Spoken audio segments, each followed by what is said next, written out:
Bueno, muchas gracias, María José. Gracias al Instituto Panamericano de Geografía e Historia y al Instituto Alto de Estudios Nacionales por permitirnos hacer esta segunda conferencia del ciclo de 8 del Seminario San Francisco de Quito, una aproximación a la ciudad. Para quienes ya asistieron a la anterior y vieron la introducción en YouTube, no les va a ser desconocido la disociación de ciudad y urbe. Yo quiero reiterar esto y lo voy a hacer cada vez que inicie las conferencias en torno a esto para tener muy claro que para los pueblos tradicionales, premodernos en la jerga técnica historiográfica, no es sinónimo ciudad y urbe. Ciudad es la asociación de las personas, de los individuos que se aglutinan para un fin común en torno al espacio geográfico, y la urbe es en cambio el conglomerado urbano, o sea, el espacio físico, las estructuras en sí.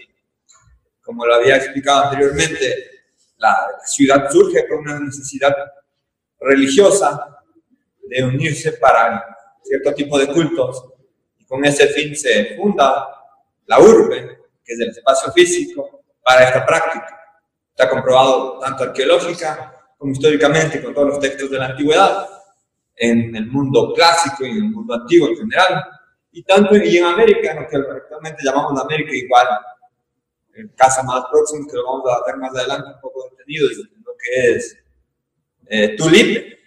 Tulipe es un centro ritual, más que ceremonial. Yo en la conferencia anterior utilicé mucho la palabra ceremonial, pero me doy cuenta que es una palabra muy desvinculada de su sentido original, así que prefiero la palabra ritual. Eran centros rituales que unían a las personas. Y esto es el origen de lo que nosotros posteriormente vamos a llamar ciudad. Titulé a esta conferencia El espacio vital de los pueblos, símbolo y práctica del poblamiento geográfico aborigen, el periodo prehispánico, Zapiquis, Quitus e Incas. Existía una ciudad en el actual emplazamiento de Quito. Y al igual que la vez anterior, les voy a pedir que hagamos un ejercicio de desechar prejuicios de interpretación moderna, anacrónicos, teleológicos y presentistas, y tratemos de comprender y aproximarnos al pensamiento de los pueblos, en este caso los pueblos prehispánicos, tal como ellos pensaban. Que un gran error de toda la interpretación histórica actual de prácticamente todos los historiadores modernos del Ecuador y de extranjeros que estudian los procesos históricos del territorio de lo que ahora se llama Ecuador, es que hacen estas interpretaciones completamente desvinculadas del pensamiento propio de los pueblos que habitaban este espacio, ¿no? Al como la semana anterior me explayé un poco en la parte española, esta vez en cambio quiero hacer una parte prehispánica, porque esta será la única charla exclusiva de la parte prehispánica. Las otras serán a profundidad de la ciudad propiamente San Francisco de Quito, que como expliqué en la conferencia anterior es la ciudad española. Y al final de la charla reiteraré por qué es así.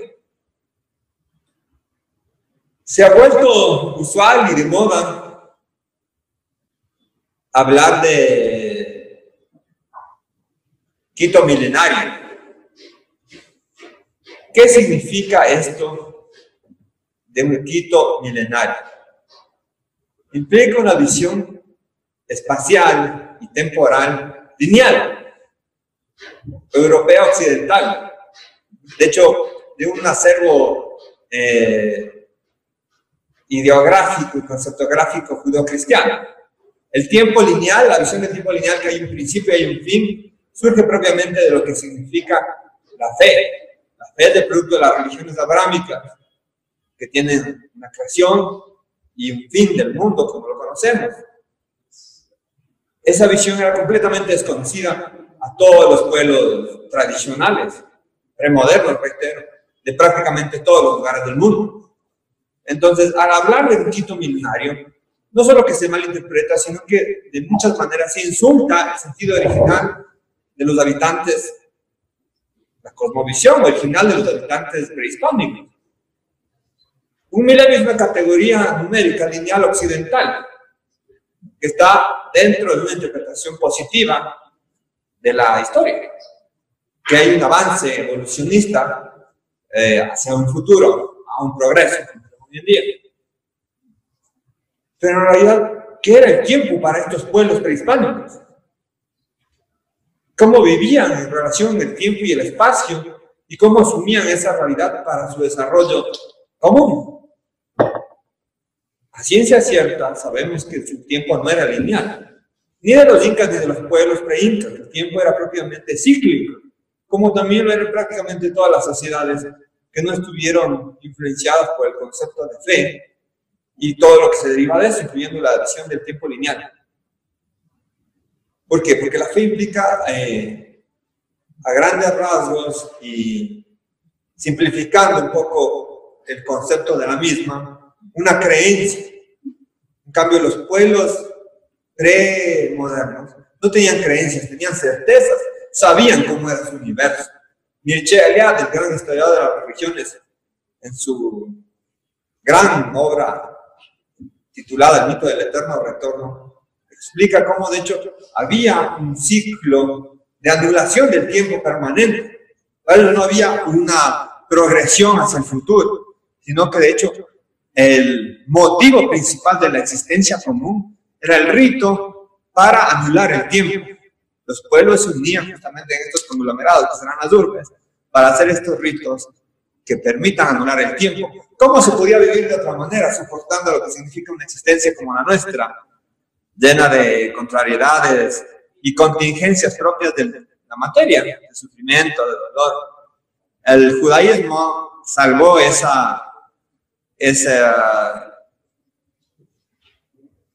problema humano con esta visión de una solución posterior a la vida, o si no posterior a la vida, definitiva al final del ciclo lineal del tiempo, ¿no? Cuando venga, no sé, el Seol, como dicen los judíos, el paraíso para los cristianos, en fin, los musulmanes también tienen el suyo.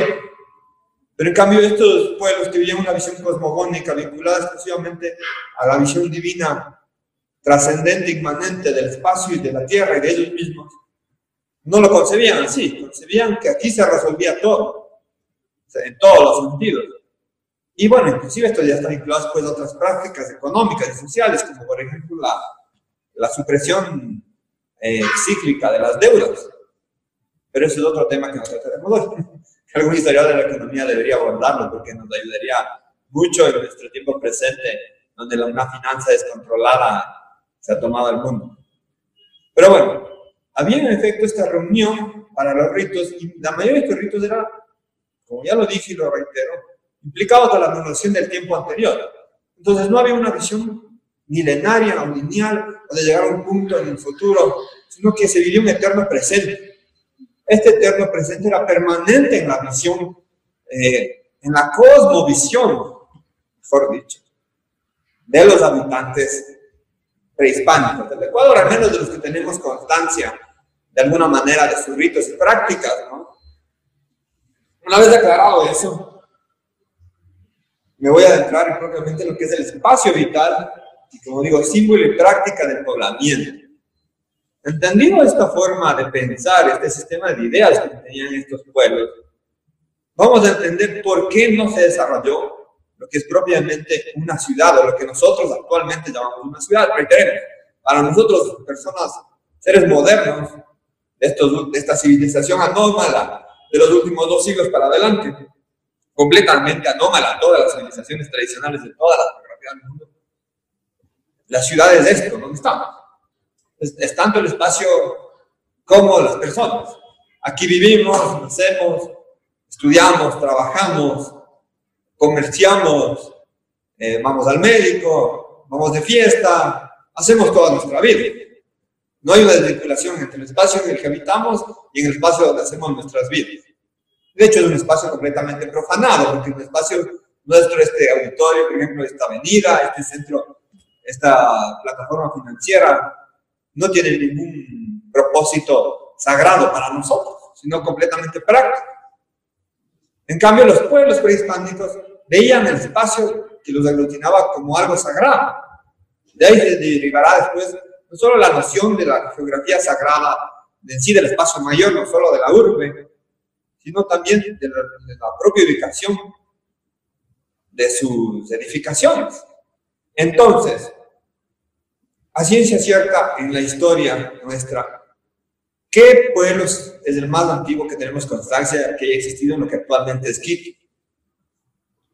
Muchos escritos, está el gran mitógrafo, el padre Juan de Velasco, con la historia del reino de Quito, que en realidad es más leyenda que historia, que nos habla de los Quitos y los Caras, y en fin, toda esa. O sea, ningún arqueólogo, ningún historiador serio actualmente considera que esto es real. No hay ni pruebas arqueológicas, ni pruebas filológicas, ni pruebas documentales de que ni Quitos ni Caras existieran. Hay una confusión porque cuando se toman las fuentes, por ejemplo, de los cronistas de India, que vinieron al territorio de lo que actualmente es Quito, decían, por ejemplo, Cabello de Balboa, decía los Quitos, pero de la misma manera a los habitantes del Cusco, decía los Cuscos, pero o sea, los Cuscos no existen, el Cusco es la capital de los incas, y obviamente su interpretación le daba esta categoría de Cuscos a los incas, pero nosotros entendemos que no hay un pueblo que se llame Cusco, sino que había una etnia gobernante que se llamaron los incas. Igualmente aquí, por ejemplo, Cabello de Balboa es el que más utiliza esta palabra cuando habla de Quito, de decir los quitos. Pero los quitos se refieren realmente a los habitantes de lo que era el territorio que él comprendía como Quito, y que no es solamente el espacio geográfico de la ciudad, porque de hecho es los quitos en plural, eso hay que tenerlo muy claro, y no es una referencia casual, sino que había un espacio geográfico bastante extenso donde se habitaban específicamente los yumbos, que esos son propiamente lo que las categorías historiográficas posteriores les dieron el nombre de quitos. Los yumbos o los afiquis, que el afiqui en realidad es el idioma, porque también es una de las categorías que se le ha dado. En realidad es el pueblo histórico más próximo que tenemos constancia que ha vivido en el territorio de lo que actualmente es Quito y de sus alrededores, incluyendo las provincias del noroccidente, como la parte el norte de Manabí, lo que actualmente es Santo Domingo de los Áchilas, justamente los Áchilas son los afiquis. La palabra Quito o Quitu, que las fuentes españolas también recogen como Quitu, común, por cierto, significa en la mitad, en el medio, no significa, como se ha dicho, en el medio de la tierra. Primero que es una explicación extemporánea, porque la noción de tierra de un planeta total, como lo entendemos hoy, también es moderna. Eso, ni los españoles, ni ningún pueblo europeo anterior a ellos entendieron lo que nosotros ahora llamamos tierra, ¿no? Sin duda que seguramente hay un conocimiento geográfico vinculado a entender que estábamos cerca de la línea financiera, es probable que sea así. Pero así se acerca Quito, el Safiqui, que el Safiqui sigue existiendo, no es un idioma muerto, significa en la mitad. Y de algún arqueólogo ultraindigenista, Mauricio Naranjo, de Gómez Jurado, le bautizó de hecho en su libro La Tierra de la Mitad por esa razón. Pero bueno, no deja de ser simbólico que haya habido esta noción de que estamos en un espacio divisorio. Ahora en la concepción total de lo que es el planeta y la geografía mundial, sabemos que es el Ecuador. Y de hecho, los primeros que utilizan esta palabra Ecuador son los españoles, cuando, por ejemplo, Ruiz de Arza atraviesa lo que ahora es Esmeraldas, y se nos dimos cuenta de que atravesamos del Ecuador porque vimos las normas del sur. Las normas del sur es lo que actualmente llamamos la Cruz del Sur, ¿no? La constelación de Cruz del Sur.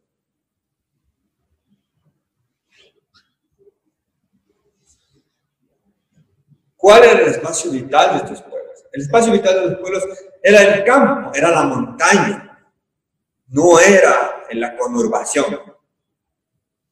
No hay ninguna prueba arqueológica, ninguna. Yo reto aquí abiertamente a los que están presentes, a los que ven el video,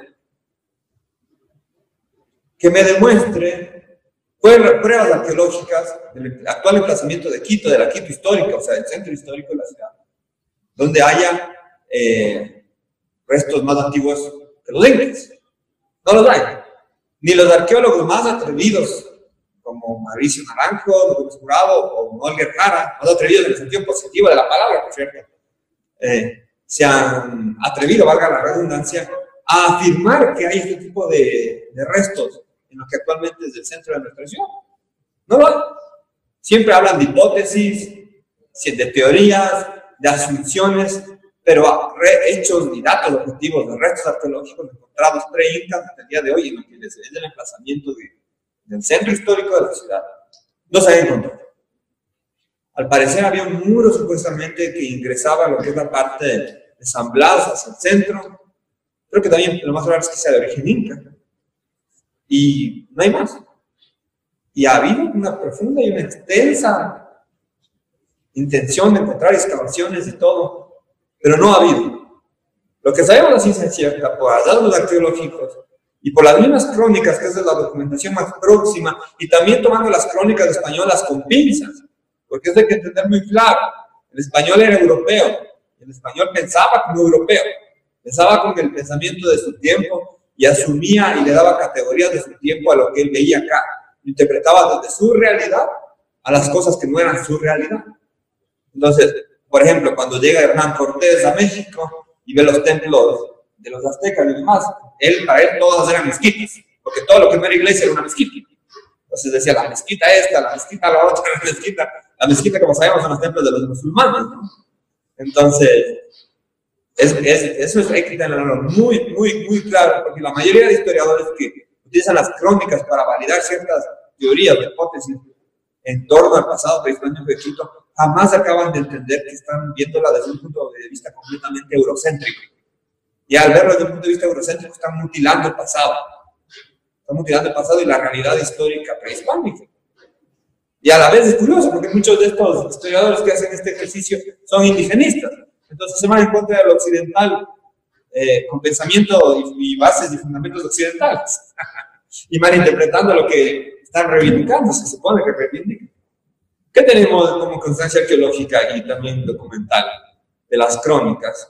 Que hay asentamientos a lo largo de lo que son las laderas de la montaña, incluyendo lo que es el centro actualmente de Quito, en el Panecillo, en el Chimbía, en la Loma en Pichincha, después ya hacia lo que actualmente es el norte de la ciudad, que en esa época no había nada, donde estamos aquí está la gran laguna de Iñaquito, que algunos cronistas le atribuyen a que fue una laguna artificial hecha por Huayna Cápac. Claro que eso ya es difícil tener constancia que pudo haber sido así o no. Más probable es que haya sido natural. Entonces había asentamientos, por ejemplo, en la Loma de Huehuetagua, donde ahora es el Parque Metropolitano, en las faldas de acá del Pichincha, hacia lo que es la Avenida Occidental, donde sabemos que se han encontrado muchos vestigios arqueológicos, por ejemplo, en Comipamba, o el Hospital Metropolitano, un poco más al norte en la Florida, más adelante en Cotocollao, en fin. Y por este lado Huehuetagua, y en esta parte de la ciudad de lo que ahora es la Kennedy y demás, también hay constancia de eso, y obviamente después más al norte. Pero un conglomerado urbano propiamente en lo que es Quito no existía. Y no existía por la sencilla razón de que no había la necesidad ontológica de estos pueblos de hacer una conglomeración de este tipo. No se vinculaban a la realidad con la necesidad de tener estos espacios permanentes. Lo más probable es que el núcleo urbano ritual más grande de los yumbos, los quitos, sea Tulipe, que Tulipe existe, está en las ruinas, es en la parte noroccidental de la provincia de Pichincha, del Pacto, Yamindo, y que allí se congregaban en fechas especiales justamente vinculadas a sus ritos. Y el resto del tiempo, como en prácticamente todas las civilizaciones tradicionales y antiguas, la gente vivía en el campo. Quizá haya vivido cierto tipo de élite vinculada a lo religioso permanentemente en esas conglomeraciones urbanas que eran templos principalmente. Es muy probable. Pero reitero, no existía esta nación de lo que estamos viendo aquí a nuestro alrededor, de hacer una vida conjunta permanentemente para todos los fines, sagrados y profanos. Por eso es tan importante entender esta noción del espacio vital, de la pluralidad en el sentido de que son varios los asentamientos y que son muchas las tribus que conforman estos yumbos. el mapa de Pedro Vicente Maldonado de 1750 es interesantísimo, porque nosotros tendemos a asociar a los colorados, que son yumbos, que son safiquis, con lo que actualmente es la provincia de Santo Domingo, de los Sáchilas, justamente, que se llama así. Pero en realidad, en el mapa de Pedro Vicente Maldonado, vemos que están más al sur, lo que ahora es Manabí. Entonces es muy interesante, ¿no? Porque el espacio, por eso es el Quito, como dicen también los primeros feministas, los reinos del Quito, plural. Es un espacio en lo que actualmente es la costa centro-sierra, la costa norte y la sierra centro-norte del actual territorio del Ecuador. Vamos a encontrar hacia el norte, por ejemplo, Cochasquí y otros que ya no específicamente yumbos, porque ahí están los caranquis y demás, pero están en esta vinculación permanente de alimentación, después de lo que llaman en términos historiográficos las confederaciones y demás, que también es un poco delicado y complejo utilizar estos términos occidentales para dar esa especificidad a esas poblaciones. Como dije en la charla anterior, el mismo imperio inca es complejo darle el nombre de imperio, porque para los incas no era un imperio, era su universo, era su mundo. Era como para el antiguo romano, Roma era el universo conocido y los bárbaros eran el caos fuera de ese universo. No había una noción más allá de eso. De hecho, la palabra imperio la hacen los romanos, como también lo señalé la vez anterior, que significa gobierno gobierno militar del imperio. Entonces es complejo utilizar esa palabra como imperio, sino yo prefiero palabras históricas, las palabras incas, como el Tahuantinsuyo. Ahora, ¿cuáles eran las palabras que utilizaban Tahuantinsuyo, que son las 4 partes del mundo, justamente, ¿no? Pero ¿cuáles eran las palabras, los términos que utilizaban los safiquis, o los quitus, o los caranquis? A ciencia cierta, la palabra que nos ha quedado es quitu. Es quitu. Es la mitad, en el medio. Entonces su espacio vital cosmogónico común era el medio. El medio seguramente de su mundo conocido, de su universo conocido, que debe haber sido así por muchos siglos. Hasta cuando posteriormente viene la primera gran revolución espacial, geográfica e ideográfica y cosmogónica del actual territorio del Ecuador, que es la invasión de los incas. Pero los incas son un pueblo completamente distinto en muchos aspectos a todos los pueblos que poblaban lo que actualmente es el territorio del Ecuador y lo que es Quito. No me quiero extender más en el tema propiamente de los quitus, safiquis, por tiempo también. Y porque la historia, a diferencia de lo que muchos piensan, no es dar datos y fechas y lugares y espacios, sino asumir la visión total del pensamiento de los pueblos y entenderlo desde su momento histórico para así poder ubicarnos en el presente.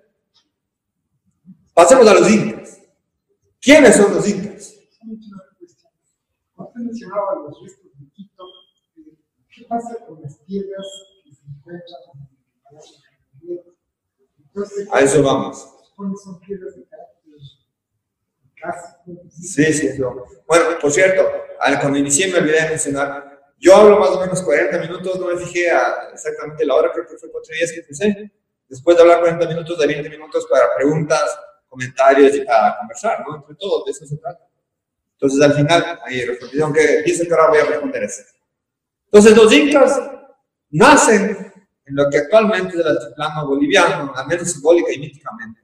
Como anteriormente, igual la primera referencia, ahí está el mito de Quitumbe y demás, que también hay que verlo desde el punto de vista simbólico, civilizatorio o cultural, mejor dicho, porque también estas palabras civilización y cultura en nuestra mentalidad occidental, porque todos los aquí presentes pensamos de forma occidental, tienden a ser sinónimos, pero en la antigüedad clásica tampoco eran sinónimos de civilización ni cultura.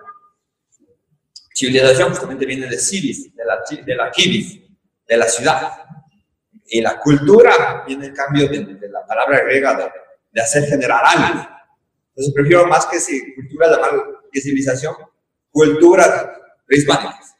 Los incas, como sabemos, míticamente surgen en lo que es, al menos míticamente, en la planicie del lago Titicaca, y con esta misión sagrada de llegar a más hacia el norte y fundar su capital con el mito que todos hemos leído en el colegio alguna vez, o en la escuela, en Manco Cápac, en Mamaotio, y que realizan ese tratado sagrado hacia el Cusco, ahí botan la vara, y ese es su axis mundi, su eje del mundo, su onfalión para los griegos.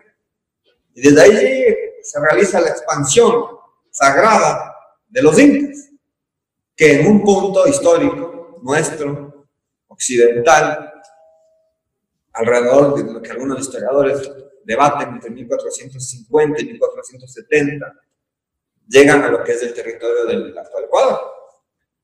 ¿Por qué los incas vienen a conquistar el norte de su mundo conocido?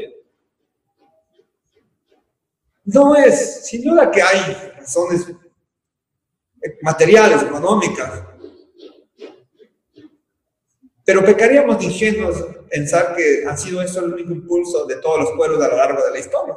Ingenuos, de anacrónicos y de sesgados, porque la tendencia del marxismo en la historia ha hecho que pensemos que todos son intereses, que son más y menos, que son sumas y restas.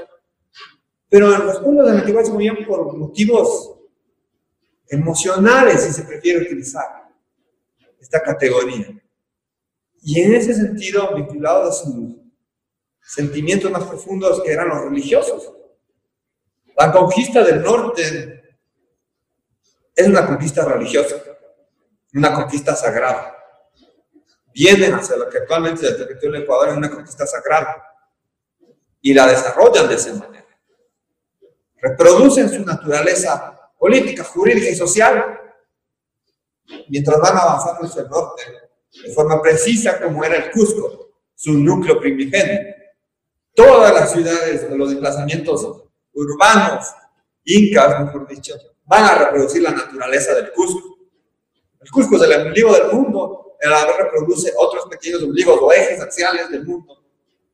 Valga redundancia esta palabra, el eje y el axis es latín, pero me gusta más lo axial que la palabra eje. En las distintas partes, desde los pequeños tambos reales como San Agustín de Cayo, acá cerca de Cotopaxi, hasta las ciudadelas un poco más extendidas como Malquimachay, y hasta asentamientos más grandes como fueron Quito.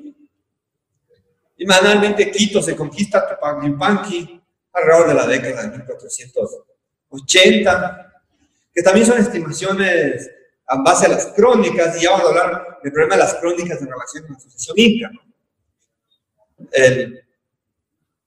Cuando conquistan esto, hay algunos cronistas que señalan que efectivamente había pequeños desplazamientos y que sobre eso los incas ascienden por un claro sentido estratégico y también por un claro sentido religioso. ¿Por qué? Porque ellos sí tenían una noción mayor astronómica y estaban buscando donde el sol no se ponía, no emitía sombra al mediodía en los solsticios.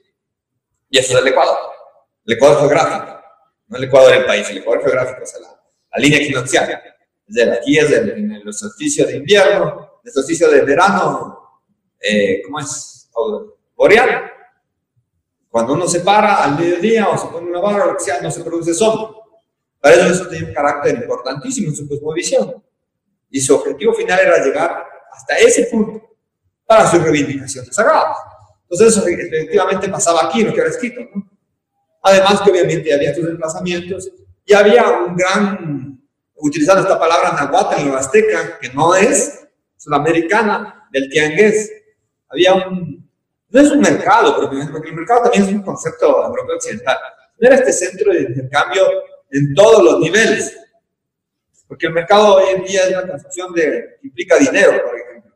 En esa época había trueque, había comercio sagrado, había comercio vital también, o sea, era un punto neurálgico de encuentro de todos los pueblos que vivían alrededor del territorio norandino, en lo que es el Ecuador actual. Y bueno, los incas obviamente tenían un urbanismo propio y una visión propia, y así aprovecharon esto para hacer su asentamiento acá. El asentamiento inca tampoco es propiamente lo que nosotros podemos llamar ciudad hoy en día. Es una urbe, sí, que tiene tres características principales. El culto y el ritual religioso, primero que nada, como todo pueblo tradicional. Segundo, la defensa militar del espacio conquistado, ser un fuerte. Y tercero, la residencia de la élite, del Inca y de las panacas y de la gente vinculada a eso. Las panacas son los clanes imperiales que descendían de otros incas. Como sabemos, los incas no tenían esta opción democrática, ni mucho menos, sino la sociedad completamente jerárquica y estratificada. Esto era el Quito inca. Centro religioso, militar y residencia de la élite inca. Y eso hay que, nuevamente, tenerlo muy claro, porque no era propiamente una ciudad en el sentido europeo del término. Lo reitero, lo voy a seguir reiterando en las siguientes charlas y conferencias. Se construyen efectivamente muchas edificaciones, según documentos de los libros de cabildos, en crónicas, en testamentos de los descendientes de los incas y demás. Sabemos que había grandes edificaciones en lo que es exactamente la calle Cuenca, entre la Merced más o menos y San Francisco. Algunos se han atrevido a decir que era específicamente donde está San Francisco y Palacio del Inca, pero realmente constancia de eso, porque nadie dice que lo sí. Pero que había edificaciones importantes, probablemente la residencia del Inca o el Palacio del Inca, en esa área es así. Donde se han hallado vestigios arqueológicos de ciencia cierta, no es, por ejemplo, en el monasterio de San Francisco, sino actualmente en la calle Cuenca, donde está la Academia de la Lengua, por ejemplo. No sé si ubican dónde está la Academia de la Lengua, que es en la calle Cuenca, pero más hacia el lado de la Merced, casi en la esquina de la plazoleta. Ahí se han hallado propiamente restos arqueológicos de piedras incas, que se mantuvieron y se mantienen hasta hoy. ¿Dónde están la mayoría de esas piedras incas que no vemos hoy en día en Quito? Están en las bases de las casas españolas, porque los españoles utilizaron muchas piedras para construir los fundamentos de las estructuras actuales, y eso arqueológicamente está comprobado. Cuando se graba cualquier casa en el centro de Quito, a la base de las casas hay piedras incas. Ahora, el estilo arquitectónico de Quito no es el estilo imperial, eso también hay que tener muy claro. Cuando generalmente se piensa en la arquitectura inca, pensamos en Machu Picchu o en el Cusco, pero ese es el estilo arquitectónico imperial de los incas, que acá el ejemplo más próximo es Ingapirca, de mayor tamaño y geográficamente más próximo a Agustín de Cayo, que yo llegué a unos amigos de Estados Unidos, les llegué hace poco y se sorprendieron cuando les llegué, porque decían, esto parece Machu Picchu, esto es inca, le decían. Yo, claro que es inca, pero es del estilo imperial.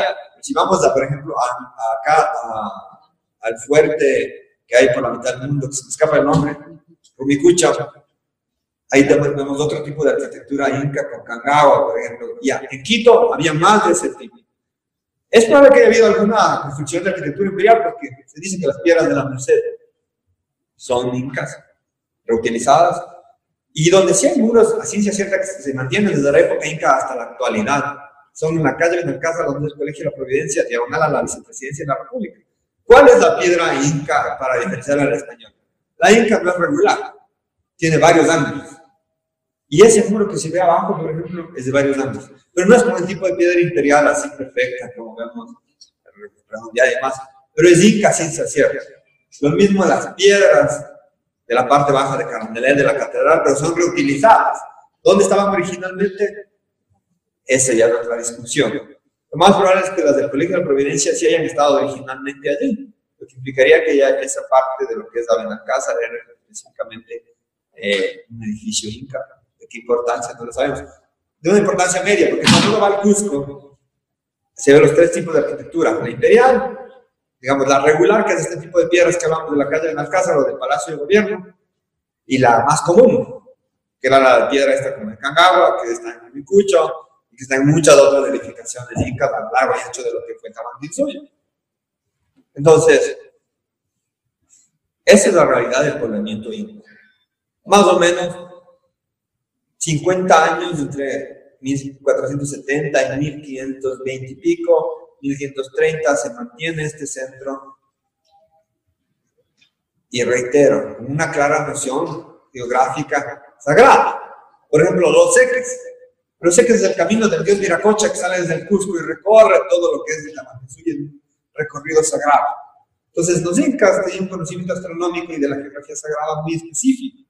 Por ejemplo, la calle Guayaquil, cuando se ingresa a lo que ahora es el centro histórico, vemos que es la única calle que no está en relación a la retícula, a la mal llamada cuadrícula española, sino que la corta de forma diagonal.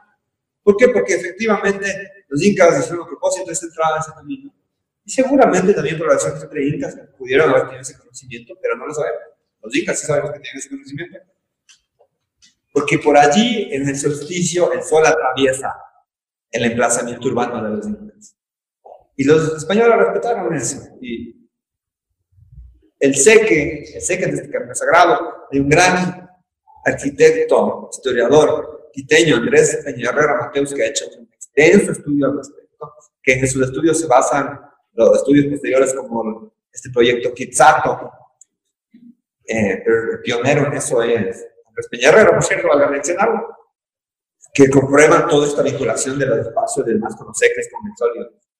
Entonces el emplazamiento de Quito fue elegido por una razón sagrada, antes que estratégica, que después fue utilizada como estrategia por los incas, indudable, pero que la geografía sagrada y el espacio que le vinculaba a Cusco fue lo que decidió finalmente su asentamiento en lo que ahora es el centro histórico de la ciudad. Nuevamente, la visión era una visión no profana, no civil como tenemos hoy. Todo estaba vinculado a lo luminoso. Esta palabra, que también la vamos a seguir utilizando, acuñada por ese gran historiador alemán, Rudolf Otto. Lo luminoso porque a veces también cuando hablamos de lo sagrado, en nuestra mentalidad occidental, tiende a confundirse con lo que entendemos sagrado desde el cristianismo. Y lo sagrado desde el cristianismo y lo luminoso no son sinónimos. Los incas desarrollan esta expansión más o menos de lo que es Pasto, y sí, efectivamente, se centra en un centro administrativo.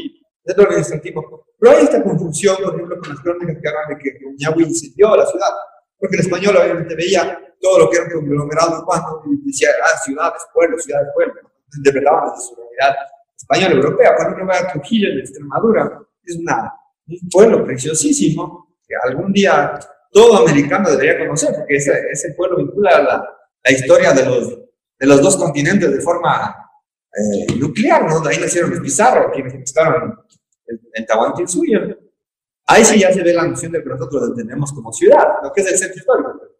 Tenemos las iglesias, tenemos los comercios, tenemos las casas reales, tenemos todo lo que es una ciudad como la vemos. Y después del desarrollo posterior, en 3 siglos en América, se entendió lo que era la ciudad. Pero si nosotros hubiéramos estado en lo que era el Quito Inca, o cuando vamos ahora, los que también han podido visitar Machu Picchu, por ejemplo, tenemos que la relación urbana era completamente distinta. Pero en Machu Picchu también se ha dicho que la ciudad sagrada de los incas es mentira. Machu Picchu era un palacio, una residencia particular de una de las panacas incas, que vivía para servicio exclusivo de esa panaca. Entonces no era un centro donde estaba, no sé,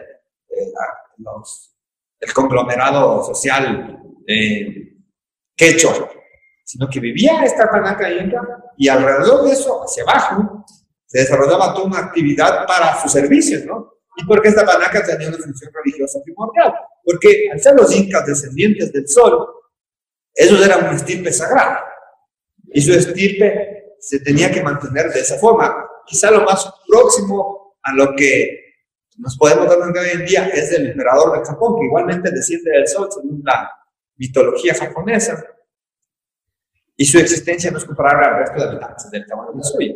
Tienen que tener un tratamiento completamente diferenciado. Ya sabemos todos, por ejemplo, Atahualpa nunca se ponía la misma ropa, se le caían los cabellos y las vírgenes que le seguían se comían sus cabellos para que no quedara nada desperdigado de él. Las momias eran sagradas. Y cuando vamos entendiendo eso, nos vamos desvinculados de los prejuicios chauvinistas, nacionalistas, con los que nos mal educaron en la escuela y en el colegio en el Ecuador. De esta visión entre un norte que era un proto-Ecuador y un sur que era un proto-Perú, que no tiene nada que ver. Atahualpa o Huáscar eran tan cusqueños sin importar dónde hubieran nacido o sin importar quiénes hubieran sido musulmanes. Como se diría en el derecho europeo occidental, era un jus sanguinis, no un jus solis, era un derecho de la sangre, no un derecho del suelo. Entonces Atahualpa podría haber nacido una luna que iba a ser inca toda la vida. Pues todo ese debate estéril en torno a este tipo de estupideces que se han repetido y que han hecho tanto daño a la psique nacional debe superar y entender que el gran proyecto civilizatorio que fue el Imperio Inca fue un proyecto que vino desde el sur, no desde el Perú, porque el Perú tampoco existía. Perú es palabra europea, Perú es palabra española, sino desde el sur del actual territorio europeo. Y no por eso desprestigiar ni menospreciar lo que pudo haber habido aquí antes y lo que hubo después. ¿Por qué? Porque justamente las culturas, las que verdaderamente son culturas, se nutren de muchas fuentes. No podemos caer en ese tipo de mitos, de decir, pucha, hay un pueblo superior y este pueblo superior civilizó a todos los demás. En realidad, se van nutriendo de una forma paralela, se van enriqueciendo y van creciendo de forma conjunta. Esta crónica que habla del incendio de Quito, por ejemplo, y los españoles dicen que Romiñán entró e incendió la ciudad, lo más probable es que haya incendiado lo que eran los graneros, las áreas de provisión y demás, donde los techos de paja, porque al haber sido un conglomerado urbano de existencia, de poco tiempo de existencia, no había mucho que quemar, no era una gran extensión como lo era el Cusco en su momento. Y más bien, ¿dónde habitaban propiamente los pueblos de los que se nutre actualmente la ciudad de Quito? Los pueblos indígenas son en estas aldeas alrededor de lo que ahora es Quito, bueno, en esa época era Quito. Por ejemplo, Santa Clara de San Millán, que son cañaris, Sangolquí, que también son cañaris, Otocollao, los Zambisa, que son zambisas, un poco más adelante, como más que estaban los pillafos y los peyaguazos, que al final estos se asocian con los conquistadores de contra de los incas, en fin. Ahí estaba efectivamente la población, y esos pueblos del Inca también propiamente, Amarací del Inca, que después se irán desarrollando y de forma independiente, con cabildos de indios, como había en la ciudad española, que había el cabildo español. También había una población inca en el Quito español, por cierto, en lo que es San Roque, en el barrio de San Roque hacia arriba, que era parte fundacional. Y así se desarrolló propiamente lo que es la ciudad inca. Ahí vamos a la pregunta para ya terminar. ¿Existía una ciudad en el actual emplazamiento de Quito? De lo que nosotros entendemos como Quito, lo que es la ciudad San Francisco de Quito, no existía un emplazamiento que podemos llamarle propiedad ciudadana. Y esto no es algo que nos deba molestar, ni acomplejar, ni intimidar, es la realidad histórica. Cuando uno habla de ciudad, lo habla desde el punto de vista y desde la concepción occidental. Esto es una ciudad profana, moderna, pero esto es una ciudad. Estamos en una librería, de aquí salimos y tomamos el transporte y vivimos a algunas cuadras de kilómetros donde estamos. La asociación, que somos nosotros, que reside en la urbe, que es el espacio. Pero en ese momento, en el periodo Inca y pre-Inca, no existía propiamente eso.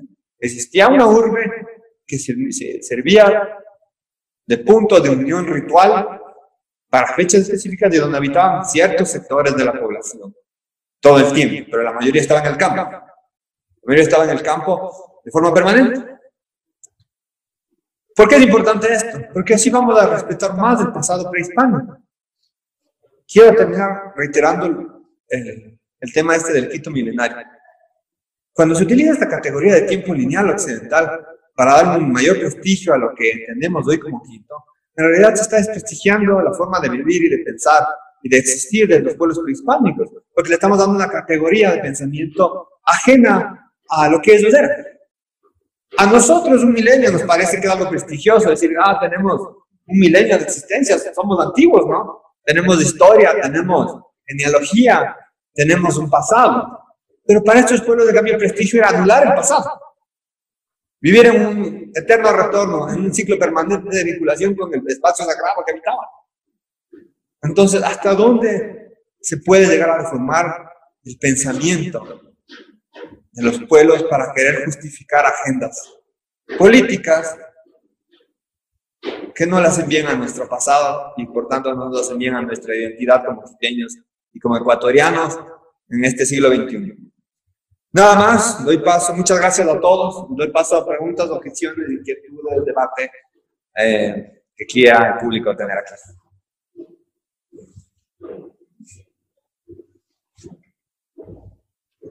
Bueno, primero quiero agradecer por los símbolos patrios, la bandera. Nos hicieron un poquito lo que dijimos la semana pasada. Segundo, tú hablabas bien de las culturas, ¿no? Las culturas que se desarrollaron aquí en lo que es la olla de Guayabamba. Pero también debemos recordar que estos pueblos que se desarrollaron de un lado al otro, no estoy hablando de aldeas, sino más bien de conglomerados humanos, pero desarrollándose aquí, tuvieron relaciones comerciales muy importantes.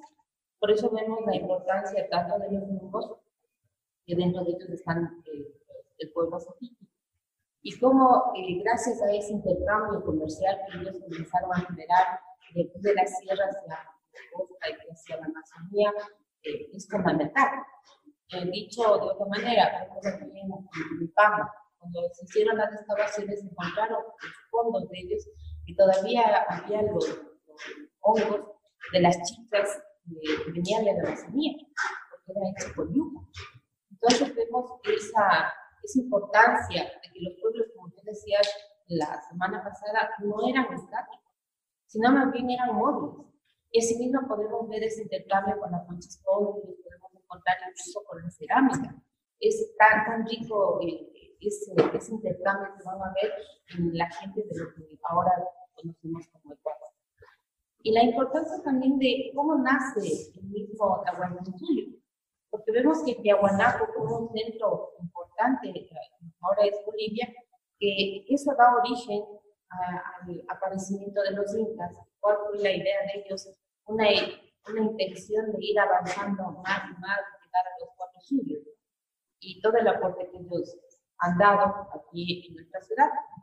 Hablar de una ciudad inca, como tú decías, en el centro histórico, vemos ahora ya de una manera menos, ¿qué te podría decir? Porque también en años atrás nada de inca. Teníamos el odio hacia el Perú, que nos han quitado el territorio y lo demás, y no queríamos reconocer también esas raíces incas que tenemos. Y se han hecho algunos estudios, como bien manifestaba, donde se han encontrado esas piedras tipo almohadilla y también los ángulos son fácilmente observables. Incluso hasta en Carancho, que da mucha pena ver que se están probando las piedras en ese sector de Carancho. Entonces, creo que es fundamental que los muchachos de la universidad que están estudiando el tema histórico y poco a poco también haciéndoles capacitar que la historia no solamente es el pueblito que nos decían, sino más bien es una ciencia que obviamente tiene sus leyes y que bajo esa premisa uno tiene que saberla estudiar, analizar, no solamente quedarse con lo que nos decía el escolar ecuatoriano o el Terruño. No, el escolar ecuatoriano, y menciono esto porque la charla de la semana pasada en el lugar que estábamos, tenían dentro de la biblioteca el escolar ecuatoriano. Ah, sí. Me pareció algo, o sea, como inédito, ¿no? Por si acaso yo también en mi biblioteca tengo el escolar ecuatoriano, tengo el terruño, como un sinónimo también de cómo antes hubo personas que quisieron hacernos una historia y que nos vendieron el cuento. Y ahora en cambio ya, en buena hora, hay investigadores que nos están diciendo la verdadera historia, cómo se ha ido desarrollando. Entonces, como pregunta, ¿qué culturas se desarrollaron en lo que ahora es, no el Quito centro, sino el Quito de aquí? Porque cuando vas a Rumipamba, dices, bueno, aquí estuvieron los quitus. Nos dicen, no, tiene una cocina de más de 3.000 años. No queremos decir que son quitus, no queremos decir nada. Entonces te quedas con qué nombre tuvo ese asentamiento que estuvo en ese lugar. Claro. Es que, de hecho, el problema es que, primero, gracias. Segundo, la historia como ciencia debe tener un efecto real en la sociedad, porque si es una ciencia que no tiene efecto en la sociedad, no es ciencia. Ninguna ciencia que no tiene un efecto hacia el público no se puede llamar ciencia, o sea, es un culto si se quiere, o es un secta o lo que sea, pero no es ciencia. La ciencia tiene que tener un impacto real en la sociedad. Entonces, mientras no haya ese impacto real de estos estudios y de estos análisis, y de esto no se puede hablar de ciencia histórica en Ecuador. Este es un pequeño esfuerzo para tratar de aproximarnos a eso de alguna manera. ¿Qué pueblos se les puede dar el nombre? Es que es difícil porque no puedes contar el nombre de muchas cosas del pasado, en general, no solo aquí, sino en todas partes. Las fuentes de los cronistas y demás nos dan ciertos nombres que a qué periodos se atingen exclusivamente no sabemos. Por ejemplo, como decíamos la vez anterior, está esta ciudad que cronológicamente es la más antigua del mundo, que se ha datado en cerca de los 11.000 años. Hotelbi, ¿cómo es? Bueno, la ciudad Hotelbi Tepe, o Gelbi Kepi, en lo que ahora es Turquía. Y se le da ese nombre porque es el emplazamiento del nombre del lugar cercano turco. Pero ¿cómo se les eran esos? ¿Quiénes eran esos habitantes originales de ese lugar? ¿Qué nombre les podemos dar? Eso siempre va a ser un nombre de uso historiográfico moderno para tratar de interpretar el pasado. Entonces, es un ejercicio peligroso, por ejemplo, decir que eran los quitus o no. Así es cierta, el pueblo más antiguo que sabemos que existe en ese territorio vinculado a lo que es el Quito, el gran Quito, digamos así, son los yumbos, los zafiquis. Eso tenemos constancias reales hasta la actualidad de que existen y de que existían, de que siguen existiendo, porque no han desaparecido, ¿no? Porque eso es la pregunta que se hace. ¿Y los quitus dónde se quedaron? O sea, los aztecas y los mayas tienen descendientes hoy en día, pero los descendientes de los quitus, ¿quiénes son? ¿Dónde están? ¿Por qué no sabemos de ellos hoy en día? ¿Por qué no se supo durante el periodo español de los quitus? O sea, de pronto desaparecieron de la noche a la mañana. Están los yumbos, están los anfiques. Ese es el pueblo efectivo que existía, que tenemos constancia documental, arqueológica y más, que podemos datarle hasta un punto y hablar de eso con propiedad. En lo que es este espacio de Quito, no hablamos de la costa y eso que es otra historia. Pero eso, yo no me atrevería a ir más atrás, o sea, arqueológicamente sí, pero no podría decir estos eran tales o cuales, porque no se estaría hablando con la suficiente razón de causa para asegurarse. Pueden decir eran pueblos aborígenes de hace 3.000 años y ya, que habitaban en este espacio geográfico. Pero darle esa categoría de quitus es peligroso, es muy peligroso, en muchos sentidos. Entonces, yo iría hasta ahí, hasta los yumbos, no más. Hasta los yumbos, porque tenemos esa constancia efectiva de que existían y de que existen. Y después, obviamente, más al norte los caranquis, pero si es más al norte, ¿no? Ya simplemente el espacio. Pero el pueblo del espacio natural de Quito que sigue existiendo, que es hasta la palabra Quito viene de ahí, es de los yumbos, los zafiquis. O sea, de hecho de hacer la justicia histórica a ellos, porque hasta la palabra Quito es zafiqui, o sea, no hay muchas fuerzas que darse al respecto. Sí. Yo tenía una respecto de la cuestión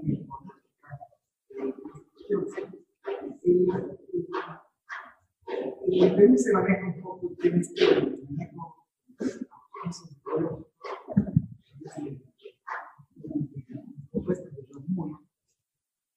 aquí el manejo de los pisos ecológicos, ¿de qué manera se aplica o tiene relación, digamos, este manejo de los pisos ecológicos?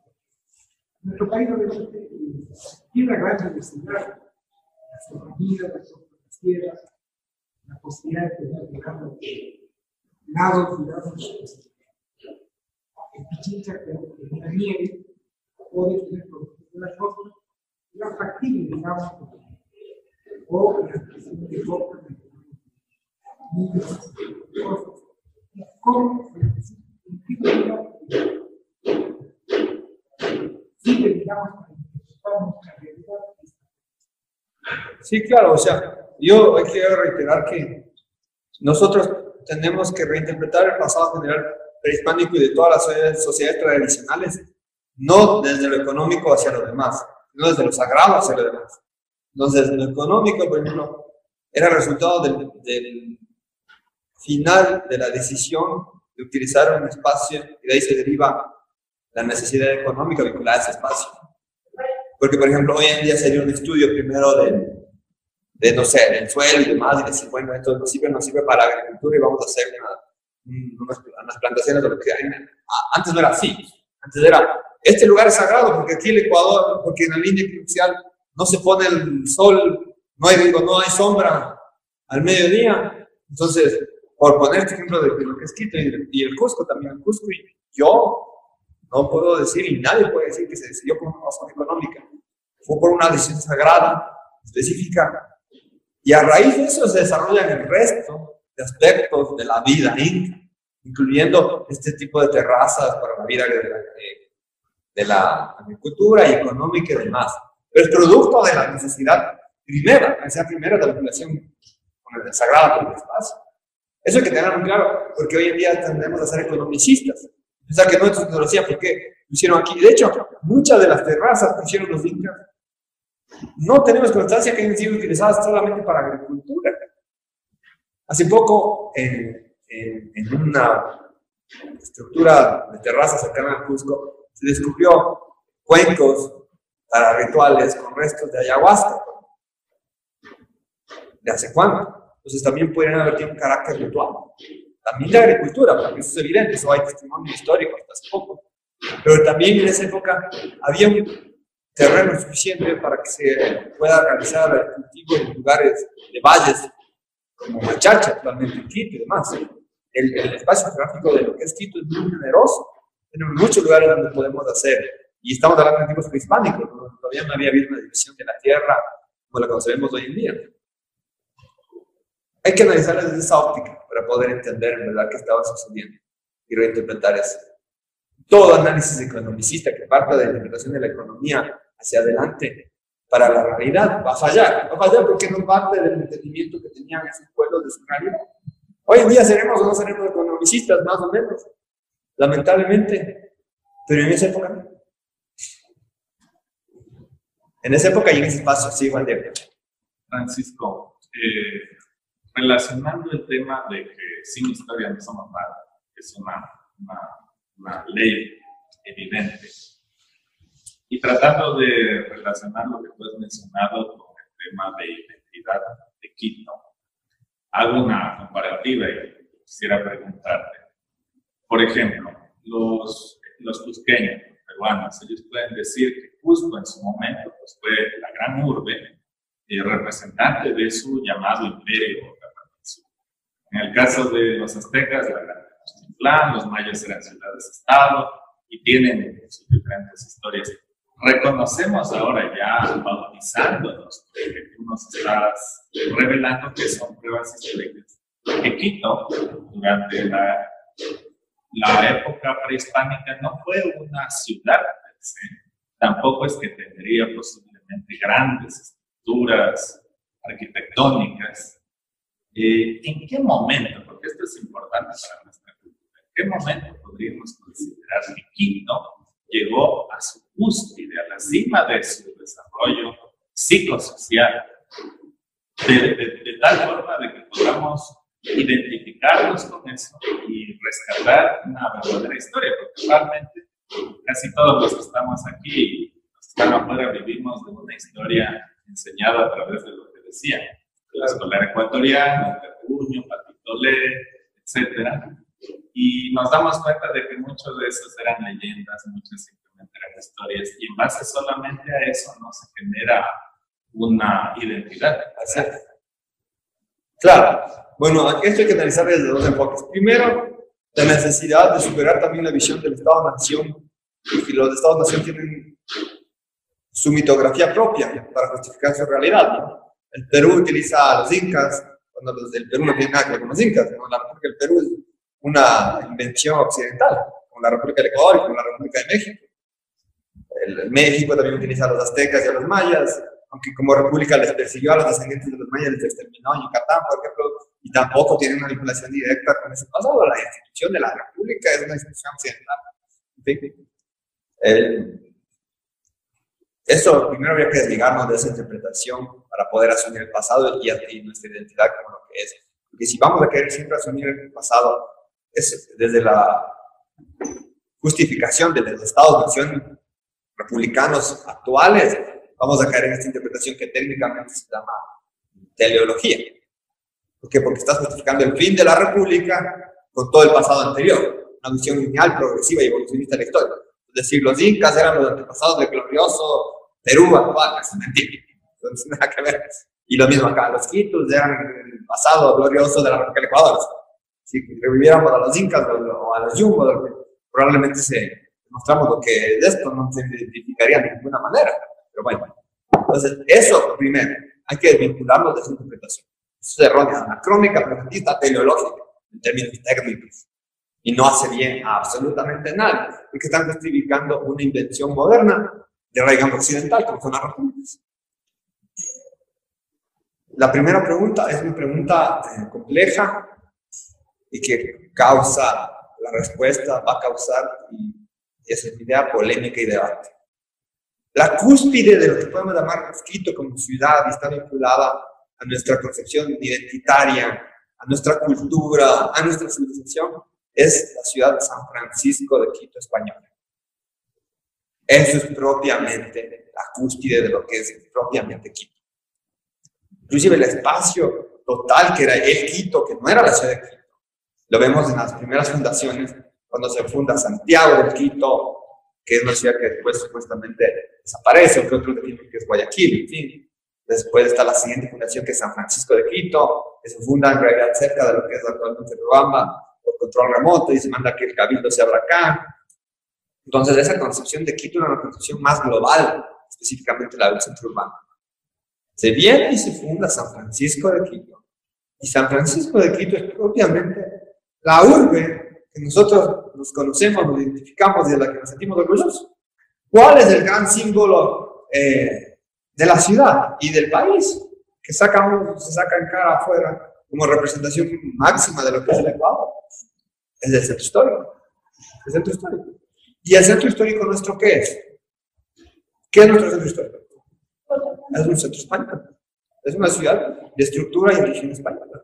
Obviamente con todos los aportes propios del espacio, del mestizaje y demás, pero es una ciudad española.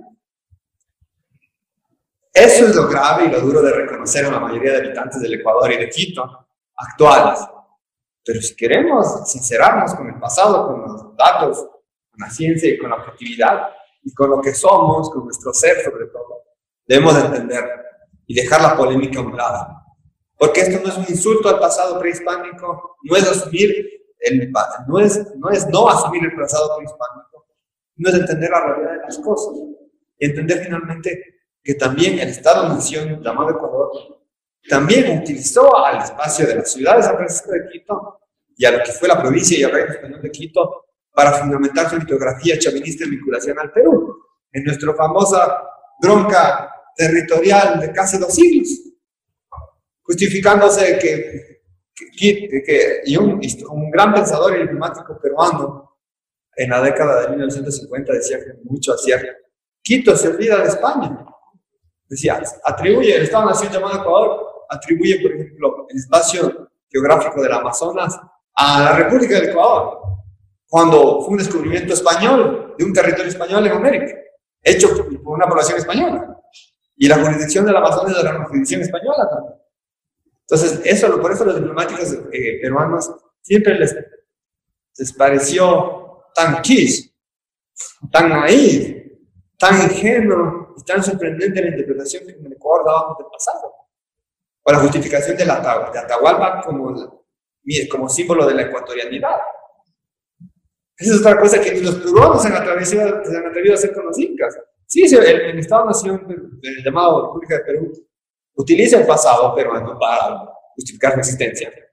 Pero ni siquiera ellos se atrevieron a justificar una figura simbólica como Huáscar, como el símbolo de la nacionalidad peruana. Más bien, el símbolo de la República del Perú es el almirante Grau, que es un personaje republicano de la República del Perú en la Guerra Pacífica en contra de Chile. Y ese es el símbolo que la República del Perú reivindica como su máxima figura histórica. Y digamos con más acierto que nosotros toda la vida nos criaron con este tema de Atahualpa quiteño en contra de Huáscar cusqueño, y era la proto-guerra entre el Perú y el Ecuador. Entonces, esta justificación chauvinista del Estado-Nación va a tergiversar y a tergiversar toda nuestra historia.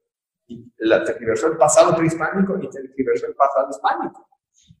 Y al no entender esto, que esta ciudad llamada San Francisco de Quito fue la cúspide dentro de lo que era la monarquía española en América, de un conglomerado mucho mayor y que vinculaba espacios políticos, geopolíticos, estratégicos e intelectuales con otras ciudades como Popayán, como al sur Guayaquil, como la visión permanente de tener este acceso por Esmeraldas y de la vinculación con Panamá. Es una visión mayor de lo que después en Brasil, lo que fue el Estado Nacional. No vamos a entender que eso fue la cúspide nuestra. ¿Por qué? Porque los españoles lo malan, es lo negativo, desde el saqueo, el latrocinio, la violación. Y bueno, las siguientes 4 charlas vamos a profundizar en la parte española, que es la más desconocida de nuestra ciudad, aunque es la más amplia de nuestra historia. Tenemos casi 3 siglos de ciudad jurídicamente española hablando. Después viene la ciudad republicana. ¿Y qué sabemos de la ciudad española? Aparte de la fundación y de la posterior independencia. ¿Cómo funcionaba la ciudad española? Con esto me quiero despedir, si no hay otra pregunta. Quizá eso sea el mayor reto. Ya te doy paso, pero quiero decir con esto despido, digamos, probablemente la charla, además de responder, que digas. Quizá ese es el mayor vacío que tenemos como sociedad actual. No entender que no solo nuestra identidad, sino nuestras instituciones son instituciones hispánicas de San Francisco de Quito. Pero ¿dónde están las instituciones incas? ¿Dónde están las instituciones de los yumbos? ¿Dónde? ¿Qué legislación, qué costumbre prehispánica nos rige actualmente? ¿En dónde? No existe, no hay. Lamentablemente o no, es la realidad histórica. Las instituciones del pasado prehispánico dejaron de existir.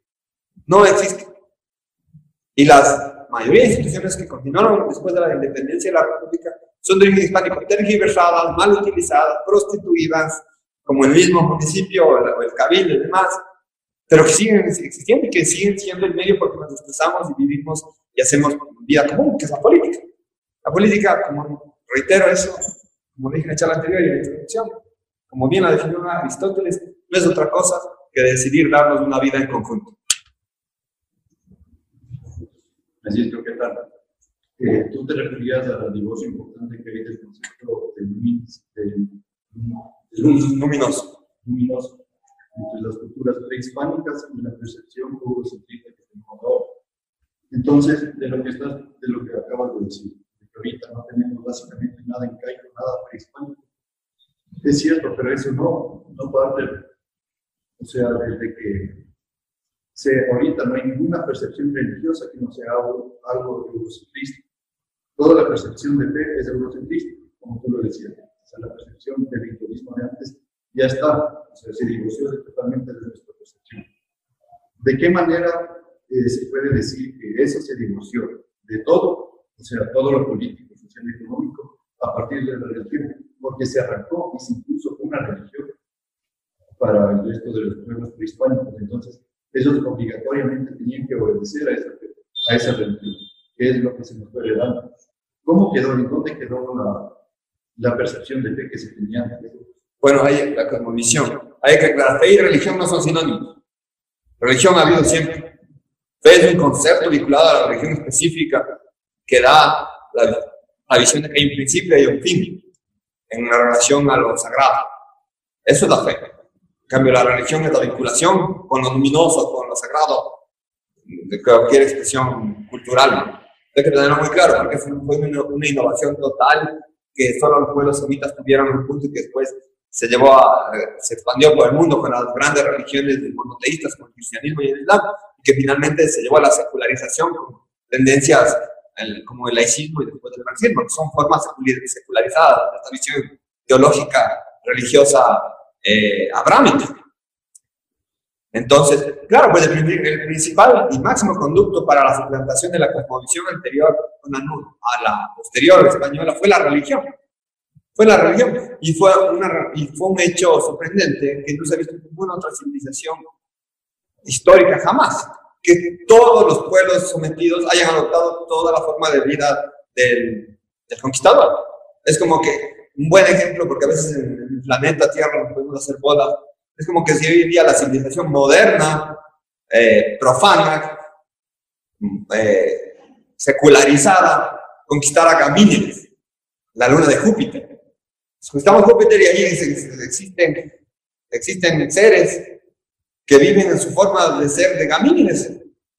Y ellos de pronto adoptan nuestra forma de ser de la civilización moderna occidental. humano. Humano porque ni siquiera es occidental, que es la civilización de la globalización, ¿no? Entonces, eso no se había visto jamás. No se había visto jamás porque sorprendentemente el cristianismo era una religión democrática, que a diferencia de, por ejemplo, el culto solar de los incas, que era un culto patrimonial, familiar, como en la antigua Roma, el culto de la familia no era público, era privado. El culto de los incas no era público. La gente podía participar, en el mejor de los casos, observando eso, pero el dueño del culto, el sacerdote del culto, era el jefe de la panaca y su familia. Era un culto sagrado particular. Entonces, los sometidos, los otros pueblos cristianos sometidos, tienen otro tipo de vinculación con lo sagrado. Pero llega una religión como el cristianismo que les dice que el espíritu es para todos, que la inmortalidad es para todos, que el cielo y el paraíso y también el infierno es para todos. Entonces, entre la gran masa de las poblaciones, ese discurso pegado y seguirá pegando. Pegó con la gran masa de esclavos en Roma, pegó aquí con la gran masa de la población prehispánica, y donde siempre va a haber necesitado de justificar una existencia más allá de lo terrenal, va a pegar, porque te está dando un sentido a la vida. Entonces, no es sorprendente que haya pasado eso de alguna manera, ¿no? Eso después, en un proceso largo y sinuoso dentro de Europa, desde la querella de las investiduras, pasando por la reforma y la contrarreforma, llegando al liberalismo, finalmente hará que muchos de esos conceptos de esta teología se secularicen y den paso a lo que nosotros llamamos modernidad. Pero es otra historia. No vamos a entrar en eso. A nosotros la modernidad de alguna manera nos vino llegando de a poco, porque desde la independencia en adelante hemos tenido un conflicto permanente entre lo tradicional y lo moderno. Quizá el mejor reflejo de eso es la necesidad de caudillos que todavía tenemos. El caudillo antiguamente no era solamente una figura política, era también una figura religiosa. El caudillo era una figura religiosa, ¿por qué? Porque en el cristianismo, y como la mayoría del pensamiento religioso, el poder no es de otra fuente, sino desde lo alto, desde lo sagrado. Entonces tú tienes el poder es porque Dios te dio el poder. Y por eso hay esta gran frase que refería, con eso acaba de comenzar tu pregunta, a la elección de Neftalí Bonifaz en 1932.